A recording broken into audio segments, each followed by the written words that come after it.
Firman Tuhan diambil dari Wahyu 7 ayat 1 sampai 17. Dengarlah firman Tuhan. Kemudian daripada itu aku melihat 4 malaikat berdiri pada keempat penjuru bumi, dan mereka menahan keempat angin bumi, supaya jangan ada angin bertiup di darat atau di laut atau di pohon-pohon. Dan aku melihat seorang malaikat lain muncul dari tempat matahari terbit. Ia membawa materai Allah yang hidup, dan ia berseru dengan suara nyaring kepada keempat malaikat yang ditugaskan untuk merusakkan bumi dan laut. Katanya, janganlah merusakkan bumi atau laut atau pohon-pohon sebelum kami memeteraikan hamba-hamba Allah kami daripada dahi mereka. Dan aku mendengar jumlah mereka yang dimateraikan itu 144.000 yang telah dimateraikan dari semua suku keturunan Israel. Dari suku Yehuda 12.000 yang dimateraikan.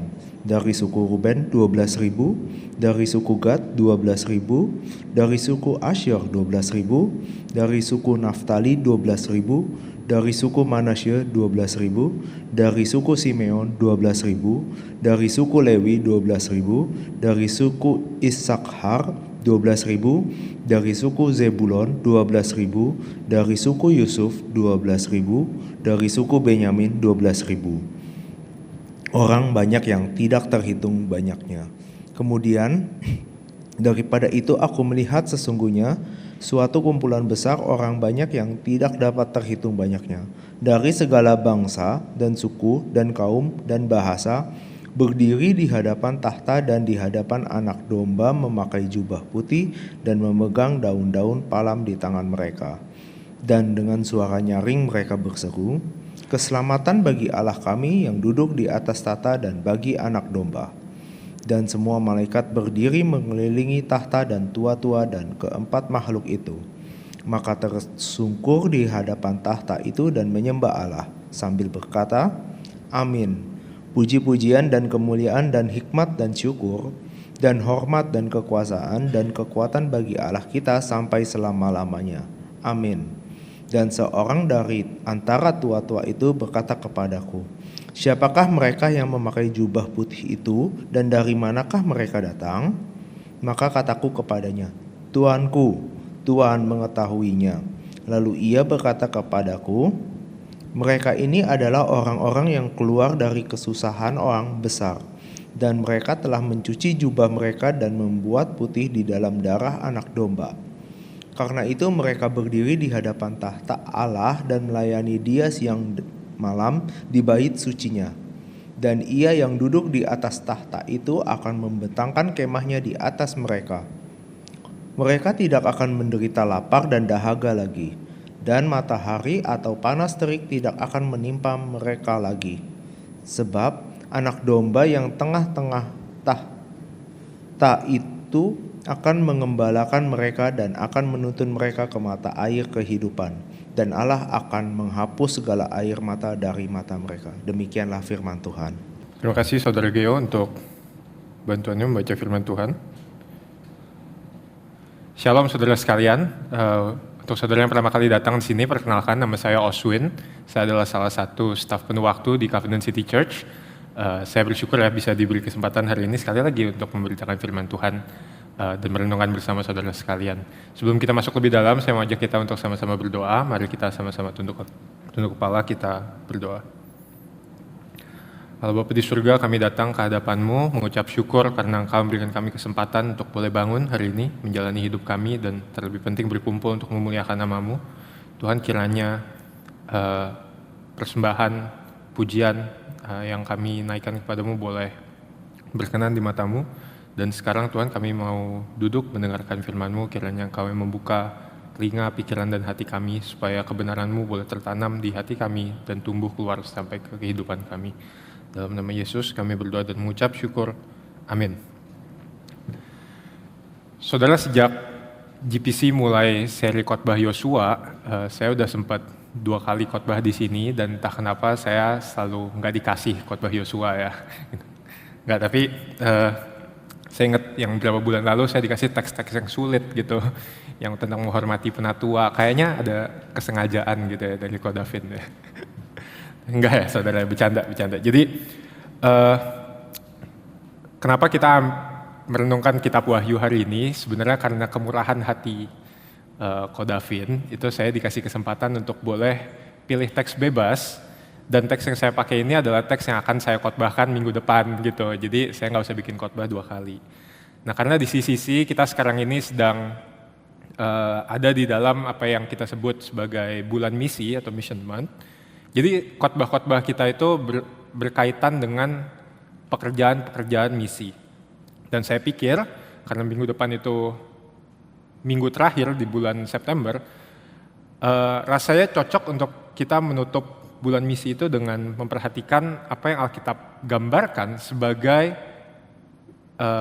end game dari gereja, sebagai gambaran akhir dari gereja itu akan jadi seperti apa di zaman akhir nanti. Inilah gambaran ending dari misi Allah untuk umat manusia, saudara. Jadi kalau minggu lalu kita belajar dari Yosua, dan kita melihat bagaimana Allah menunjukkan kemenangannya di masa lampau, kemenangan atas dunia. Hari ini kita mau belajar bagaimana Allah akan mewujudkan kemenangannya atas dunia di masa depan. Nah, hal ini menjadi penting untuk kita perhatikan karena saya pikir ini adalah salah satu hal yang paling efektif untuk mendorong kita untuk terus berjuang sampai garis akhir ya saudara. Jadi dengan melihat garis akhir itu sendiri, kita bisa lebih bersemangat, lebih jelas arahnya, dan mungkin memampukan kita untuk mencapai garis finish itu. Jadi dulu waktu saya sekolah sampai kuliah tuh saya sering naik gunung ya saudara. Sekarang udah payah, napasnya nggak kuat. Tapi setiap kali saya naik gunung, kalau di Indonesia tuh selalu banyak hutan yang tebal. Jadi 80% tuh kita lewatin hutan dan kita nggak bisa lihat apa-apa, cuma lihat pohon. Nah selama di hutan tuh selalu saya komplain sama teman saya, ini ngapain sih kita kayak gini, kayak salah nih, harusnya di rumah aja leha-leha. Tapi begitu udah lewat dari hutannya, terus saya mulai lihat puncaknya, disitulah baru tiba-tiba mulut saya jadi diam, mata saya fokus, dan kaki saya melangkah demi selangkah gitu. Terus nggak sadar tiba-tiba udah sampai puncak, saudara. Saya nggak tahu saudara berapa yang suka naik gunung dan mungkin mengalami hal yang sama. Tapi ketika kita bisa melihat garis akhirnya seperti apa, kita tahu perjuangan kita ini arahnya jelas dan akhirnya seperti apa, itu kan memberikan kita kekuatan untuk berjuang sampai akhirnya. Dan teks yang kita baca hari ini adalah spesifik memberikan gambaran tentang gereja di akhir zaman nanti. Ini adalah puncak atau garis akhir dari kehidupan setiap kita yang bergereja, saudara. Nah harapannya ketika kita bisa mengerti hal ini, ketika kita bisa melihat wujud gereja yang sesuai dengan desain Allah, kita bukan hanya termotivasi untuk berjuang, tapi juga kita punya arah dalam melangkah, saudara, ketika kita maju. Jadi dari teks yang kita baca hari ini, ada 3 hal yang bisa kita pelajari supaya kita sebagai gereja bisa bertumbuh dan melangkah maju selaras dengan alur kisah misi Allah bagi dunia. 3 hal itu adalah, yang pertama peran sang penulis, yang kedua peran para umat, dan yang ketiga kisah anak domba. Kita akan sama-sama lihat dari teks kita. Kita masuk ke poin yang pertama. Saudara, saya tahu teks Wahyu ini adalah salah satu teks yang mungkin paling menakutkan untuk dibaca oleh orang Kristen karena isinya membingungkan. Di sini ada banyak gambar-gambar yang aneh gitu, kayak apaan sih ini, kok kambing tanduknya 7, ada naga, perempuan, ada angin, segala macam lah. Kita suka bingung gitu ya. Nah tapi hari ini saya mau ajak kita untuk sama-sama melihat bahwa sebenarnya teks Wahyu ini bukan sebuah teks ramalan kuno yang mistis, saudara. Jadi teks Wahyu ini adalah satu dari sedikit teks dalam Alkitab kita yang genrenya disebut apokaliptik. Apokaliptik ini bukan bicara tentang kiamat ya, karena bahasa Inggris apokalips gitu. Tapi apokaliptik ini diambil dari bahasa Yunani, apokalipsis, yang artinya penyingkapan. Jadi saya pribadi kurang merasa terjemahan apokalipsis menjadi wahyu ini agak kurang cocok. Karena wahyu ini kesannya sebagai satu hal yang hanya bisa diterima oleh orang-orang tertentu, yang mistis gitu ya. Tapi kenyataannya, kitab ini ditulis bukan hanya untuk orang-orang tertentu, tapi untuk setiap orang Kristen, termasuk kita, di hari ini, saudara. Nah, sebagai natur dari teks apokalipsis, akan ada banyak simbolisme, gambar-gambar, dan akan sangat bergantung pada pengetahuan kita tentang referensi yang ada di Alkitab. Oleh sebab itu di khotbah hari ini kita akan menggunakan kekuatan pikiran kita sedikit lebih banyak, tapi saya mohon saudara bear with me, dan akan sangat menolong kalau saudara bisa buka teksnya bersama dengan saudara dan mengikuti sepanjang pembahasan kita. Oke saudara, itu sedikit introduksi ya ke kitab Wahyu. Sekarang saya mau ajak kita untuk sama-sama lihat Wahyu 7. Nah ketika kita membaca teks ini, saya mau ajak saudara menggunakan perspektif demikian. Ini satu perspektif yang saya dapat dari dosen saya di seminari dan sangat menolong gitu ya. Jangan lihat kitab Wahyu sebagai satu film yang scene-nya tuh ganti satu persatu berurutan gitu ya. Tapi bayangkan ketika Yohanes diberikan penglihatan ini, dia dibawa oleh Allah ke satu tempat dan dia melihat semuanya terjadi. Entah bersamaan, entah berurutan, yang jelas dia ada di tempat yang lain dan dia melihat semua penglihatan ini. Mungkin mirip seperti kalau kita bermimpi gitu ya. Nggak semuanya urutan, tapi kita bisa tahu apa yang terjadi di sini dan di sana. Nah, kenapa ditulis demikian? Karena Yohanes mencatatnya dengan tulisan gitu ya. Jadi ketika saya minta saudara menceritakan mimpi, misalnya nggak bisa kasih ke saya sebuah video gitu kan. Harus diceritain satu bagian per bagian. Jadi kita mau lihat teks ini jangan terlalu terkekang dengan penanda-penanda waktu seperti setelah ini, seperti apa yang terjadi di sana di sini. Tapi perhatikan apa yang secara keseluruhan terjadi dan apa yang dilihat. Coba untuk bayangkan apa yang dilihat oleh Yohanes. Kita masuk ke ayat yang pertama ya saudara, kita mau lihat. Jadi kala itu Yohanes setelah melihat berbagai macam penglihatan tentang meterai-meterai yang dibuka di pasal 6, di pasal yang ke-7 ini tiba-tiba dia dibawa untuk melihat ada 4 malaikat yang berdiri mengelilingi bumi. Saudara coba bayangkan ini ya. Keempat malaikat ini hadir untuk menahan angin yang akan merusak isi dari bumi ini. Nah ini adalah sebuah gambaran tentang sebuah kesusahan, tribulation gitu ya. Ini selalu. Dan kenapa para malaikat ini berdiri menghalangi angin-angin yang merusak ini? Muncullah satu malaikat baru dari timur yang tiba-tiba berkata kepada malaikat yang membawa kerusakan ini. Katanya jangan merusak bumi atau laut atau pohon-pohon sebelum kami memeteraikan hamba-hamba Allah kami pada dahi mereka. Ini menarik saudara, karena di sini kita akan lihat hal pertama yang kita perlu mengerti dalam peran Allah di misinya, di pekerjaan misinya, adalah dia merupakan karakter utamanya. Dia adalah yang merancang semuanya dan dia yang mengendalikan semuanya. Dan dari teks ini kita lihat ada 2 hal yang Allah lakukan dalam pekerjaan misinya bagi gereja. Yang pertama adalah dia akan memeteraikan umatnya. Nah, memeteraikan umat ini apa maksudnya, saudara? Apakah ditempelin perangko gitu ya? Tentu bukan. Jadi, meterai ini adalah satu tema yang muncul di sepanjang Alkitab. Di Yehezkiel sempat muncul, dan mungkin kisah yang terkenal, yang saudara mungkin familiar, ada di kitab Kejadian, yaitu ketika Kain berdosa membunuh Habel, kemudian dia akan dihukum. Apa kata Kain? Ya Tuhan, orang akan membunuh aku. Tapi Tuhan bilang, orang tidak akan membunuh kamu karena aku akan menaruh tanda di dahimu. Ini meterai, saudara. Tuhan memberikan meterai, sudah muncul dari waktu Kejadian. Jadi di satu sisi, kegunaan meterai ini adalah untuk melindungi dari ancaman. Tapi di sisi lain kita juga melihat bahwa meterai ini berguna untuk menandakan kepemilikan seseorang terhadap Allah gitu. Jadi setiap orang yang dimeteraikan oleh Allah dipisahkan dan ditandai sebagai milik Allah. Contohnya adalah ketika Abraham membuat perjanjian dengan Allah dan dia harus melakukan sunat, saudara. Ini adalah ditandakan, dipisahkan bahwa dia menjadi milik Allah. Jadi meterai ini adalah penanda yang Tuhan berikan kepada setiap umatnya. Dan yang menarik kalau kita baca lebih lanjut, orang-orang yang mendapat meterai ini siapa?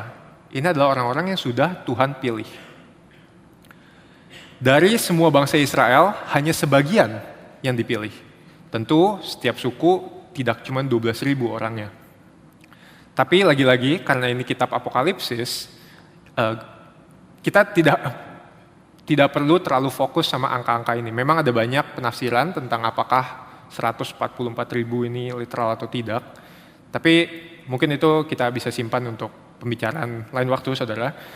Fokus kita hari ini adalah melihat apa sih maksudnya dari meterai yang Tuhan berikan. 144.000 orang ini merujuk kepada siapa? Jadi angka 144 itu muncul dari 12 suku yang punya 12.000 orang.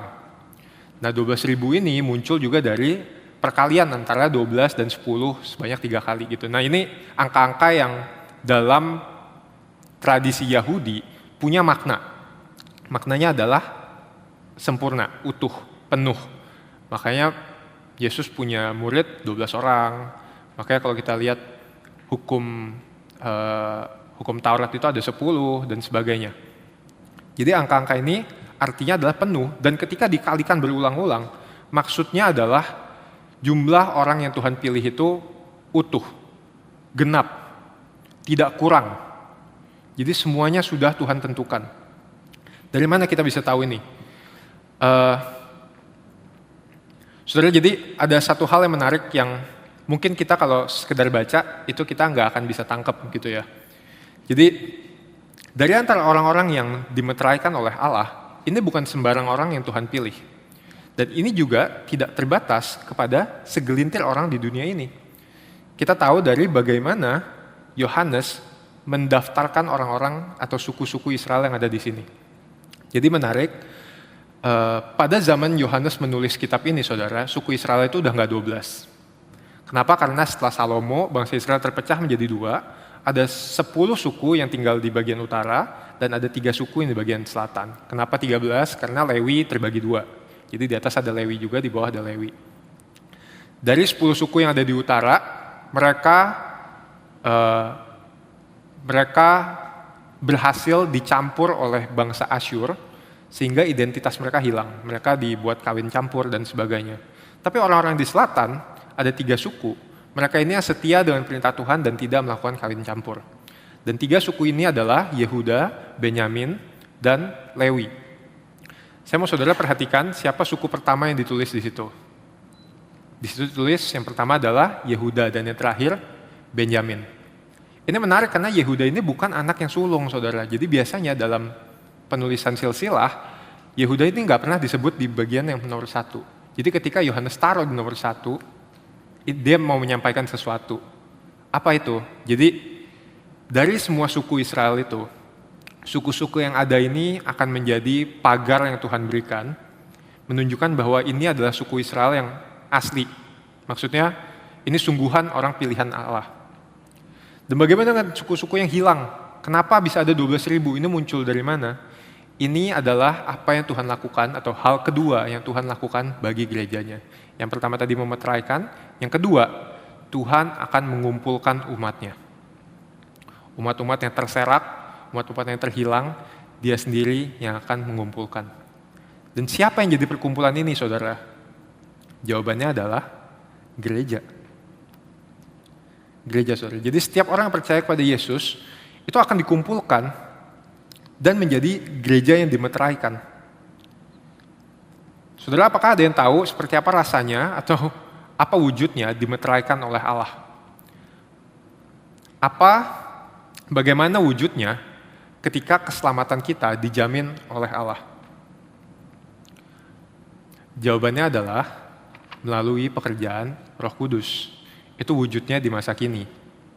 Roh Kudus menjadi tanda bahwa setiap dari kita yang sudah ditandai yang mempunyai Roh Kudus merupakan milik Allah. Dan Tuhan menjaga kita dari the tribulation, dari kesusahan yang besar yang kita baca di ayat 14 tadi.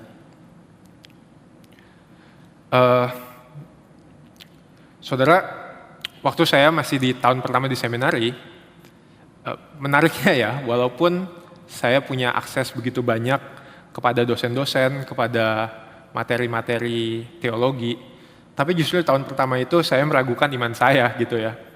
Setelah saya retrospektif gitu, saya lihat ke belakang, mungkin saya mengira penyebabnya adalah ketika saya masuk seminari itu adalah pertama kali saya diberikan ruang untuk boleh mengajukan pertanyaan-pertanyaan yang sulit tentang iman. Sebelumnya tuh selalu udah percaya aja kayak gitu kan. Di sini kita mempertanyakan segala hal. Dan yang kedua adalah dulu saya melihat Alkitab atau firman Tuhan sebagai sesuatu yang sakral di awan-awan yang sangat tidak boleh saya baca sembarangan. Dan itu betul memang, sampai sekarang juga nggak boleh dibaca sembarangan. Tapi ketika masuk seminari, masuk sekolah Alkitab, setiap murid diajarkan bagaimana cara menafsir Alkitab. Seakan kita diberi otoritas untuk bisa menafsir menggunakan logika kita untuk mengerti apa yang Tuhan katakan kepada manusia. Dan mungkin, tebakan saya waktu itu, apa yang tadinya sakral berubah jadi apa yang saya pandang biasa saja. Dan mungkin itulah yang membuat keraguan saya timbul. Benar nggak sih Tuhan tuh ada? Benar nggak sih Tuhan tuh baik? Benar nggak sih Tuhan itu benar, misalnya gitu. Nah saudara, di tengah pergumulan saya bersyukur karena saya ingat betul waktu itu, ada beberapa hal yang saya tidak bisa jelaskan, yang berperan besar sehingga saya bisa sampai hari ini tetap percaya sama Tuhan. Yang pertama, saya ingat walaupun saya meragukan iman saya waktu itu, tapi saya tidak meragukan Tuhan. Dalam artian, walaupun saya punya keraguan, saya selalu ingin percaya bahwa Tuhan itu benar. Saya nggak tahu itu muncul dari mana, dan dorongan itu yang membuat saya terus mencari kebenaran itu.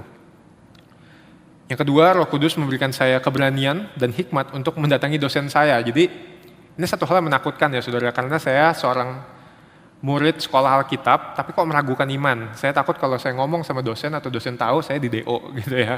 Kan malu ya saudara kalau di DO, kenapa? Oh ya saya nggak percaya lagi misalnya gitu. Tapi Tuhan kasih saya keberanian dan hikmat untuk bisa mendatangkan dosen, dan dosen itu sangat menolong saya dalam pergumulan pertanyaan-pertanyaan saya. Dan yang ketiga saudara, Tuhan datangin orang-orang yang tepat. Bukan cuma dosen yang berbaik hati, yang mau mendampingi dan menjawab pertanyaan-pertanyaan saya, tapi juga Tuhan menghadirkan teman-teman yang punya pertanyaan yang sama gitu. Orang-orang yang juga punya keraguan, orang-orang yang bisa berjalan bersama dengan saya.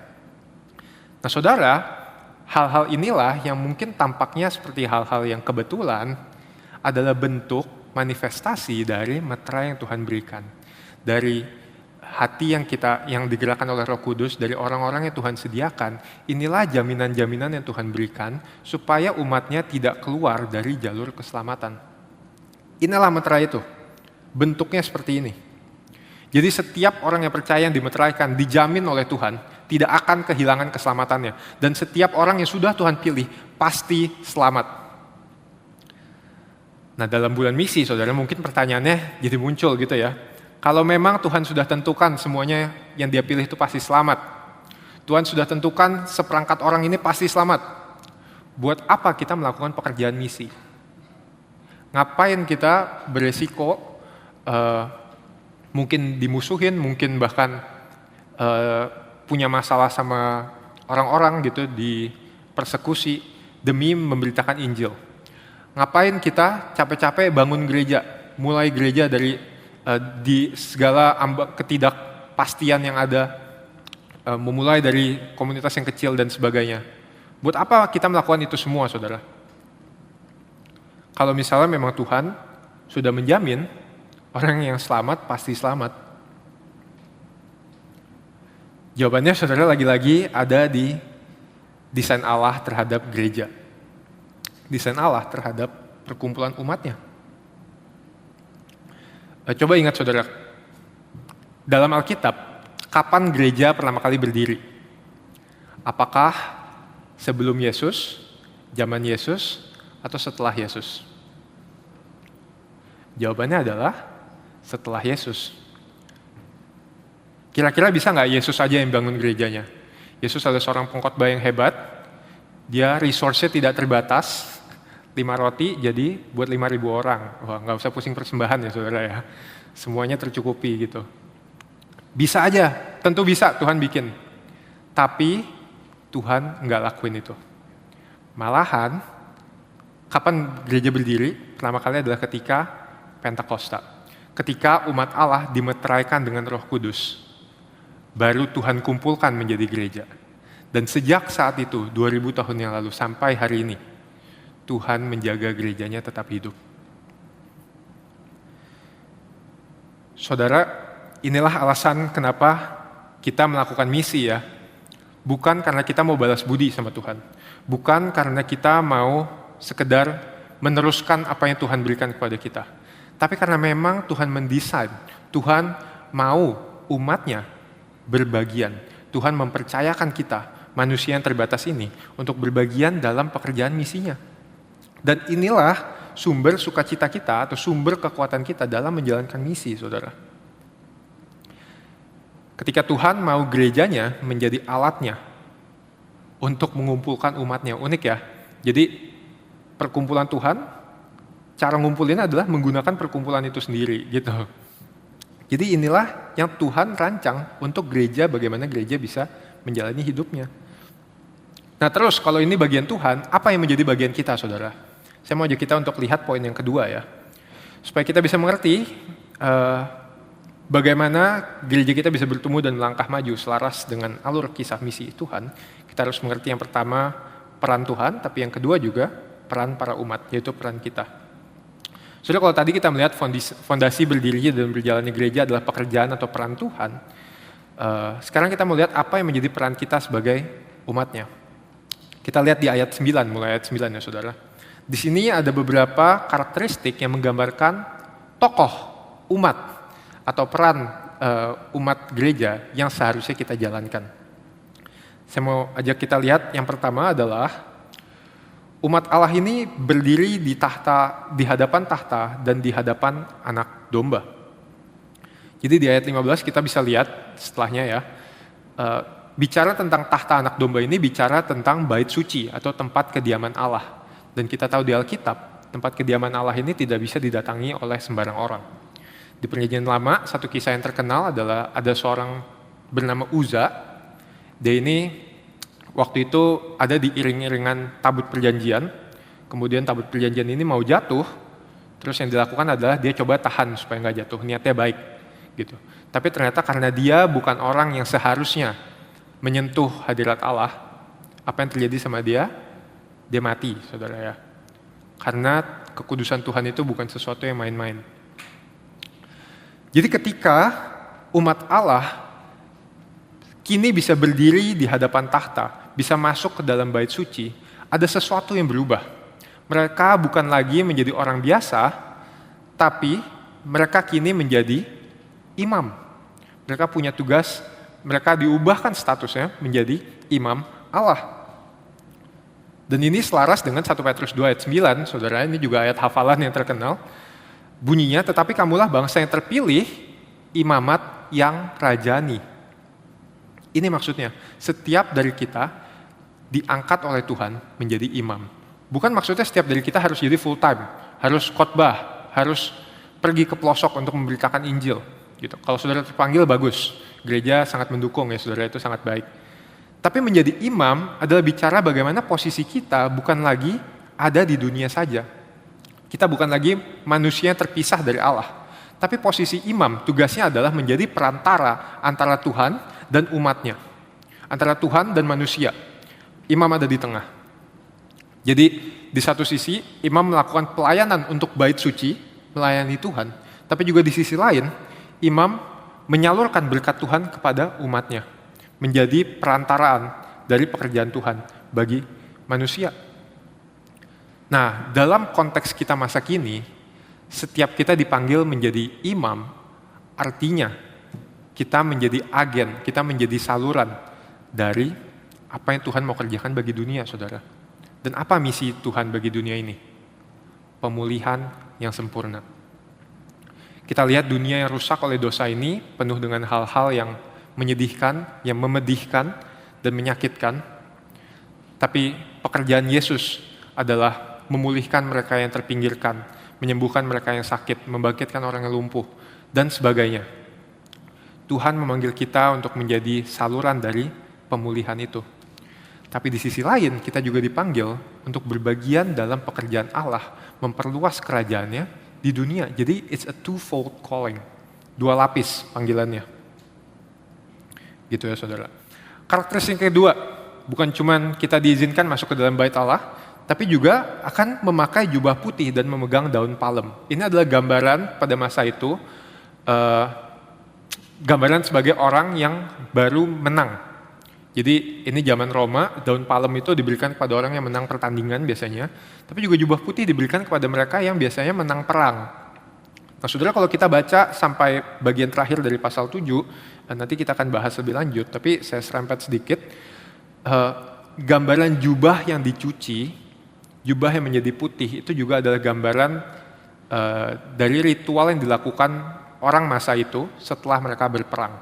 Jadi biasanya setelah orang berperang, mereka pakai jubah, jubahnya menjadi kotor, entah karena tanah atau darah. Setelah perang mereka menang, mereka akan mencuci jubah itu. Jadi ketika kita digambarkan sebagai orang-orang yang memakai jubah dan memegang daun palem, status kita bukan lagi sebagai orang yang kalah di bawah dosa.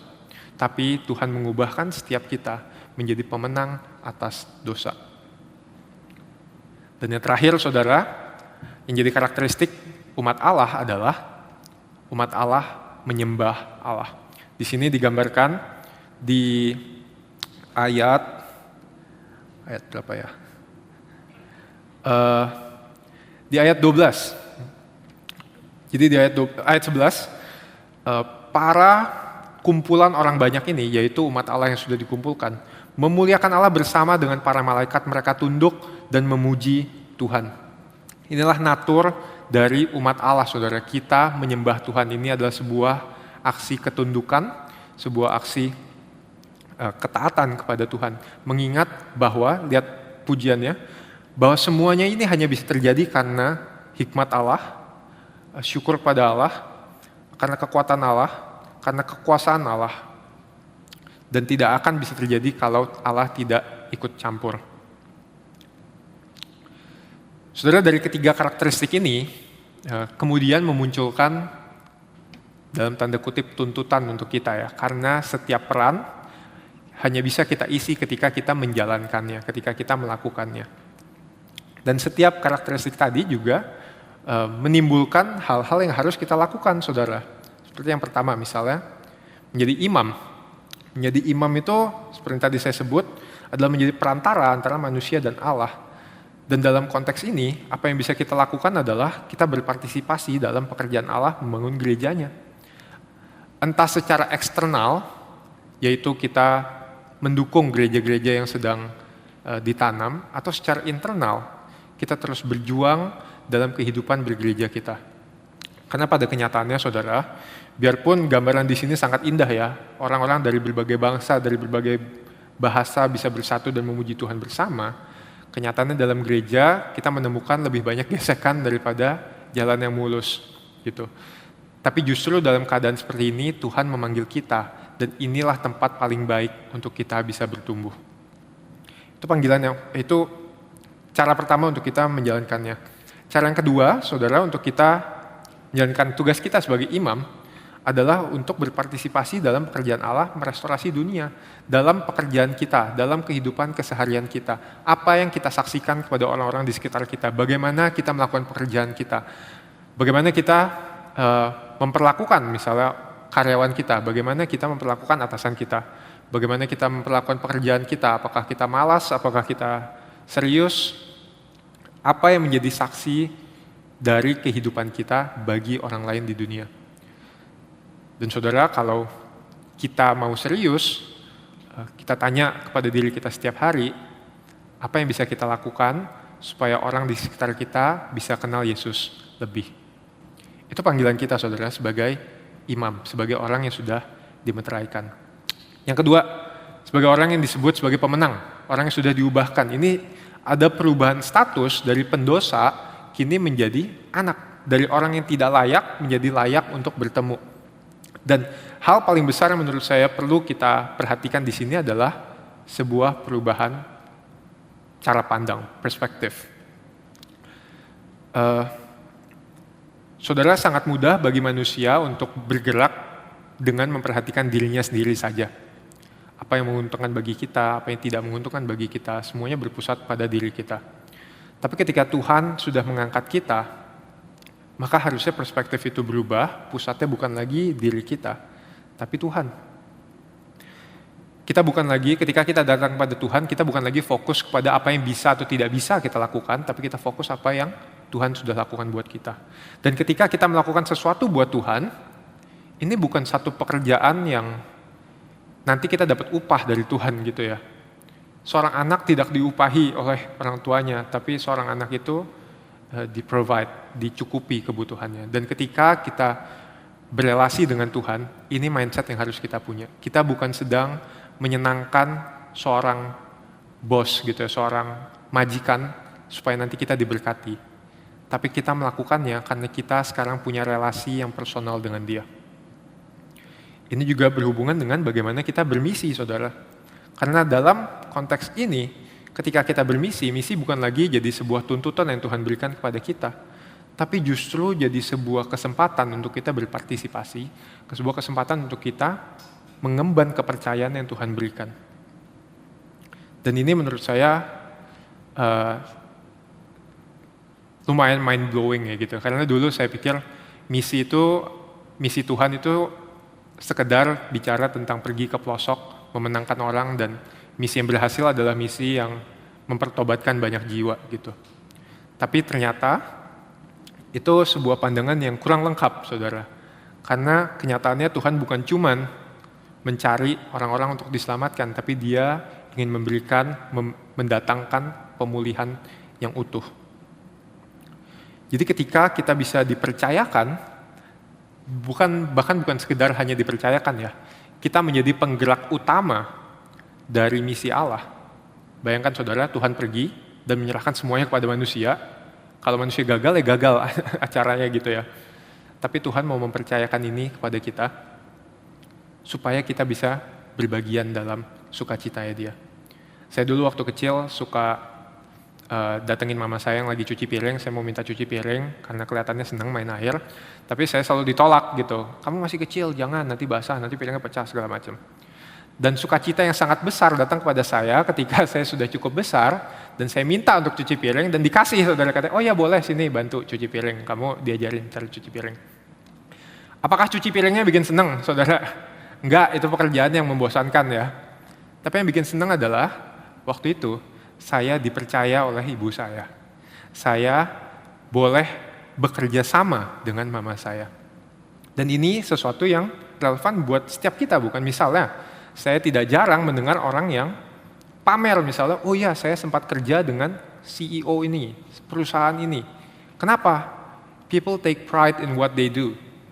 Orang bisa merasakan sukacita berdasarkan apa yang dia kerjakan gitu ya. Dengan siapa dia mengerjakannya dan kepercayaan apa yang diembankan kepada dia. Dan bayangkan misi yang berhubungan dengan keselamatan dunia, itu Tuhan percayakan kepada kita, saudara.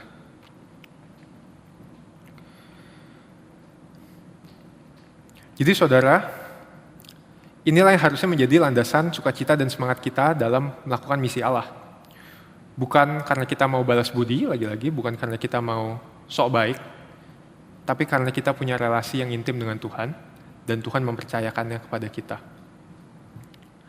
Dan yang terakhir, saudara, sebagai penyembah Allah, yang harus kita lakukan adalah kita selalu mengingat bahwa tidak ada yang bisa terjadi tanpa izin Allah. Semua yang kita alami, semua yang kita miliki, ini adalah bagian dari rencana Allah, dan tidak ada yang bisa kita miliki kalau bukan Tuhan yang berikan. Kita lihat di bagian terakhir itu disebut umat Allah akan menyembah Dia siang dan malam, full time, saudara. Jadi ini bukan panggilan untuk kita selalu ada di gereja 24 jam 7 hari seminggu gitu ya, bahkan Kodavin nggak kayak gitu. Tapi ini panggilan bagi kita untuk terus menyembah Tuhan, memuliakan Dia dalam setiap hal yang kita lakukan dalam kehidupan kita, pekerjaan kita, waktu luang kita, relasi kita dengan orang lain, semuanya kita dedikasikan untuk menyembah Tuhan. Saudara, kalau kita bisa memahami peran kita dengan tepat, kalau kita bisa menjalankannya, ada gambaran yang diberikan di Wahyu ini tentang apa yang akan terjadi. Gambaran yang sangat indah ya saudara. Kita mau lihat di bagian berikutnya. Inilah gambaran kisah anak domba yang dirancangkan untuk gerejanya. Kita masuk ke poin yang ketiga, di ayat 15 sampai ayat yang ke-17. Di sini digambarkan setiap orang yang percaya, umat Tuhan dari segala suku bangsa dan budaya, dari latar belakang yang berbeda-beda, bisa berkumpul dan bersatu untuk memuliakan Tuhan dalam kehidupan mereka secara utuh. Dan Tuhan membentangkan kemahnya di atas mereka. Kemah ini by the way adalah tabernakel. Jadi ini adalah kemah suci. Dalam artian Tuhan menghadirkan dirinya di tengah-tengah mereka. Dan Tuhan mengizinkan mereka untuk menikmati persekutuan dalam hadirat Tuhan yang penuh. Sehingga mereka bisa berfokus untuk menyembah Tuhan, karena kini mereka tidak perlu lagi khawatir akan kehidupan mereka. Mereka tahu Tuhanlah yang akan mencukupkan segala kebutuhan mereka. Mereka tidak akan kelaparan, mereka tidak akan kehausan. Mereka hidup dalam damai sejahtera. Saudara, kehidupan yang berfokus kepada apa yang bisa kita lakukan adalah kehidupan yang akan selalu mendatangkan kecemasan. Kenapa? Karena kita punya hari-hari di mana kita perform dan tidak perform. Ada hari-hari di mana kita punya hari baik dan hari buruk gitu. Tapi Alkitab hari ini firman Tuhan mengingatkan, ada alternatif yang lebih baik daripada itu. Alternatifnya adalah kehidupan yang berfokus kepada Tuhan. Kita percaya bahwa Tuhan adalah safety net yang paling aman yang kita punya, dan Dia akan mencukupkan segala kebutuhan kita, tidak peduli apa performance kita, apa latar belakang kita, apa yang kita lakukan atau tidak bisa kita lakukan. Ini adalah gambar yang menurut saya luar biasa kalau semua gereja di dunia bisa seperti itu ya saudara ya. Semuanya bisa mencerminkan Kristus kepada dunia. Semuanya hidup tanpa kecemasan. Semuanya bisa hidup rukun dalam perbedaan. Perbedaan jadi sesuatu yang dirayakan, bukannya menjadi sumber gesekan. Nah tapi saudara, menariknya adalah biarpun Alkitab di sini mencatatnya sebagai satu hal yang akan terjadi di masa depan. Kita lihat ada banyak kata akan di sini ya. Sebenarnya pasal ini ditulis dengan cara yang menarik oleh Yohanes. Karena di mulai ayat 1, itu semuanya ditulis dengan tense, past tense gitu ya. Dengan, apa bahasa Indonesia tense ya? Dengan model lampau gitu ya. Apa yang terjadi sebelumnya. Aku melihat, I saw these angels over the earth. Mereka berseru, they scream, semuanya past tense. Tapi mulai gradually makin ke belakang, mulai di ayat 15 bahkan, ayat 15 itu sudah di present tense. Dan selanjutnya ayat ini ditutup dengan future tense. Jadi apa yang mau Yohanes sampaikan di sini adalah bahwa pemulihan Tuhan ini atau kisah anak domba ini bukan sesuatu yang hanya akan terjadi di masa depan. Tapi ini sudah terjadi dari masa lalu, sekarang kita alami, dan bahkan di masa depan akan mencapai titik klimaksnya. Saudara, bukan cuman berkatnya yang akan bisa kita alami. Kita tahu mulai sekarang pun kita sudah mengalami berbagai kesusahan. Di sini terjemahannya kesusahan yang besar gitu ya, jadi agak ambigu. Tapi dalam bahasa Inggris ESV disebutkan ini adalah the Great Tribulation. Dan ini adalah satu masa yang banyak orang pikir hanya akan terjadi di masa penghakiman nanti. Tapi nyatanya nggak begitu, saudara. Alkitab mengatakan ketika kita berbagian dalam darah anak domba, ketika kita menerima darah Kristus yang tercurah, kita mengikut Dia, pada saat itu juga kita berbagian dalam penderitaannya. Saudara, 1 Petrus 7 ayat yang ke-12 sampai yang ke-13 mengatakan bahwa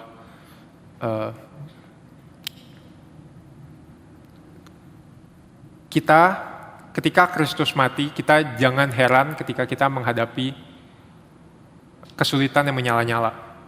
Tapi justru berbagian dalam penderitaan Kristus akan mendatangkan kemuliaan. Sebagaimana Kristus yang harus mengalami penderitaan di dunia, mati disalibkan dan kemudian diangkat mengalami kemuliaan. Pola itulah yang akan diterapkan kepada setiap kita yang mengikut Dia. Saudara, jadi kesusahan besar ini juga perlu saya sampaikan, bukan cuma bicara soal kesusahan fisik, finansial, atau bahkan spiritual saja gitu ya. Tapi kesusahan besar ini bicara tentang segala hal segala cobaan mungkin yang dilakukan oleh kuasa jahat untuk melepaskan kita dari iman. Oleh sebab itu sebenarnya sangat masuk akal ketika kita melihat kesusahan yang besar ini kita alami sejak awal kita menerima Kristus. Tetapi saudara, seperti sisi lain dari mata koin yang sama, ketika kesusahan itu sudah kita alami dari dulu, sebenarnya penghiburan itu, kekuatan itu juga sudah tersedia dari masa lalu juga. Penghiburan dan penguatan dari Tuhan hadir dan bisa kita rasakan baik sekarang ataupun di masa depan nanti. Ini adalah sebuah cicipan akan kehidupan di masa depan yang sudah dipulihkan ketika gereja Tuhan menjadi seperti apa yang digambarkan di kitab Wahyu ini. Saudara, mungkin sulit untuk melihat hal ini di masa sekarang. Saya tahu ada banyak kepedihan dan penderitaan yang terjadi di dunia. Bahkan beberapa minggu belakangan banyak hal-hal yang menyedihkan yang terjadi ya. Entah keributan yang bahkan membuat kita resah gitu untuk ibadah. Ada penembakan yang terjadi dan berbagai hal. Dan itu semua membuat kita tidak bisa memungkiri bahwa dunia yang kita hidupi sekarang adalah dunia yang rusak. Dunia yang penuh penderitaan. Tapi ketika saya merenungkan bagian kitab ini, saudara, satu ayat yang memukul saya paling keras gitu ya, yang menjadi penghiburan luar biasa buat saya adalah ayat yang terakhir di ayat 17. Saudara, saya mau ajak kita untuk sama-sama baca ayat ini ya. Saya akan hitung sampai 3, mohon saudara untuk ikut saya membaca. 1, 2, 3. Sebab anak domba yang di tengah-tengah tahta itu akan menggembalakan mereka dan akan menuntun mereka ke mata air kehidupan. Dan Allah akan menghapus segala air mata dari mata mereka. Saudara, Tuhan tidak pernah menjanjikan kehidupan yang bebas dari masalah kepada pengikutnya. Hampir semua murid Yesus mengalami kematian yang mengenaskan setelah mengalami penderitaan di masa hidupnya. Umat Allah yang dibasuh oleh darah anak domba pun harus berbagian dalam penderitaan Kristus sebelum berbagian dalam kemuliaan yang datang dengan kebangkitannya. Mungkin kehidupan sekarang menekan kita sebegitu rupa dengan segala kepedihan dan kerusakannya, sehingga kita sesak dan mungkin menangis, saudara. Tapi firman Tuhan hari ini berjanji kepada kita, Tuhan akan mendengarkan tangisan kita, bahkan yang tidak bersuara sekalipun, dan menghapus air mata kita. Ia akan hadir dan menghibur kita, menyegarkan dan menguatkan kita untuk bangkit, karena Ia begitu mengasihi kita. Kasih yang luar biasa inilah yang menjadi sumber kekuatan kita, saudara. Pengharapan kita ketika kita menjalani hidup sebagai umat-Nya. Baik itu ketika kita berbagian dalam pekerjaan misi Allah, menjadi gereja yang mengumpulkan umat-Nya, maupun ketika kita berbagian dalam kehidupan, dalam persekutuan dengannya. Baik dalam pergumulan kita secara komunal, maupun pergumulan kita secara personal. Ketika kita menghadapi angin-angin dunia yang ingin merobohkan kita, ketika banyak cobaan, ketika banyak temptation gitu ya, ketika banyak godaan untuk kita menjauh dari Tuhan, untuk terus dibelenggu oleh dosa, Tuhan hadir. Tuhan tidak pernah mengusir kita. Inilah sumber sukacita kita, saudara. Ketika kita diperhadapkan dengan kebobrokan dan rusaknya dunia, rusaknya manusia dan rusaknya relasi antar sesama kita, Tuhan hadir. Bukan untuk menghilangkan masalah kita, tapi untuk menguatkan kita melalui masalah kita dan menghapus air mata setiap kita, pribadi demi pribadi. Kiranya firman Tuhan hari ini mengingatkan kita untuk terus berpegang teguh pada Tuhan, bergantung kepada kasih-Nya, dan berharap pada penghiburan yang Ia janjikan dalam perjalanan kita sebagai gereja Allah. Mari kita sama-sama tunduk kepala, kita berdoa. Tuhan Allah Bapa kami yang hidup, kami adalah manusia yang berdosa, yang penuh celah. Tapi Engkau percayakan kami untuk melakukan misimu yang begitu besar. Engkau percayakan kami untuk berbagian dalam sukacitamu ya Tuhan. Kiranya Engkau tolong setiap kami menghadapi kesusahan yang besar, setiap tantangan dan godaan yang ada, supaya kami tetap teguh berpegang kepadamu, supaya kami terus beriman. Dan pada akhirnya nanti Tuhan Engkau akan menemukan kami sebagai hamba yang baik dan setia, yang terus mengikut Engkau. Dalam namamu Yesus Kristus Allah kami yang hidup, kami berdoa. Amin.